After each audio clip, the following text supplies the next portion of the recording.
जय हिंद. हिंदुस्थानच्या आकाशात गर्जना करणारी आपली भारतीय हवाई सेना आणि मातृभूमीच्या प्रत्येक इंचावर सजग असणारी आपली भारतीय सेना. ऑपरेशन सिंदूर एक अशा मोहिमेची गाथा ज्यामध्ये देशभक्ती, धाडस आणि सेवा याचं मूर्तिमंत उदाहरण घडवण्यात आलं.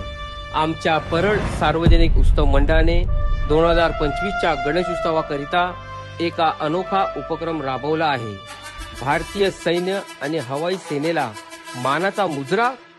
ही केवळ गणेश उत्सवाची तयारी नाही, हे आहे आमचं कर्तव्य, आमचा अभिमान आणि भारतीय वीरांना अर्पण केलेली शतशः मानवंदना. जय हिंद. परळ सार्वजनिक उत्सव मंडळ परळचा महाराजातर्फे वीरांना मानाचा मुजरा.